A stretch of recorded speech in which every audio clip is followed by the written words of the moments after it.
রাতভর বৃষ্টি হয়েছে কলকাতা এবং হাওড়া ২৪ পরগনা জুড়ে। সকালেও বৃষ্টি ছিল বেশ কিছু জায়গায়। মাথার ওপর বৃষ্টি, রাস্তায় জমা জল ঠেলেই গন্তব্যে পৌঁছতে বেরিয়েছিলেন শহর এবং শহরতলির মানুষ। কিন্তু রাস্তায় বেরিয়ে নাজেহাল মানুষ। বৃষ্টির জেরে রাস্তায় বাস প্রায় বেরোয়নি। যে কয়েকটা বাস মিলেছে তাতেও বাদুড় ঝোলা ভিড়, আর সেই অবস্থাতেই বাস এগোয়নি। জমা জল ঠেলে কোথাও বা বাস আটকে গেছে, কোথাও এগিয়েছে অতি ধীর গতিতে।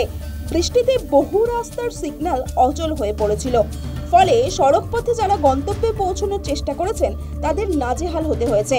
এই সমস্ত দিনে শহরবাসীর বড় ভরসা হতে পারত মেট্রো রেলও, কিন্তু প্রবল বৃষ্টিতে একাধিক টানেলে জল ঢুকে পড়ে।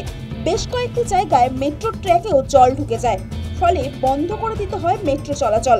এরপর মেট্রো চলাচল স্বাভাবিক হয়। তবে শহীদ ক্ষুদিরাম থেকে ময়দান পর্যন্ত মেট্রো চলাচল বন্ধ থাকে বেলা পর্যন্ত। দক্ষিণেশ্বর থেকে ময়দান পর্যন্ত খণ্ডিত পরিষেবা চালু হয়। তবে গ্রিন লাইন এবং পার্পল লাইনে মেট্রো চলছে স্বাভাবিক ছন্দেই। দুর্ভোগের মুখে পড়েছেন শহরতলির যাত্রীরাও। হাওড়ায় রেল লাইনে জল জমে যাওয়ায় ট্রেন চলাচল ব্যাহত হয়। বেশ কিছু লোকাল ট্রেন বাতিল করা হয়। বাকি ট্রেনও দীর্ঘ সময় দাঁড়িয়ে থাকে। এক বিজ্ঞপ্তিতে পূর্ব রেল জানিয়েছে বেশ কয়েকটি দূরপাল্লার ট্রেন বাতিল করা হয়েছে। নিউ জলপাইগুড়ি বন্দে ভারত এক্সপ্রেস প্রায় 2 ঘন্টা পরে রওনা হয়।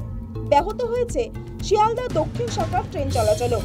গণপরিবহনে বিপর্যয়ের জেরে পুজোর আগে কার্যত অচলাবস্থা তৈরি হলো শহরতলি জুড়ে।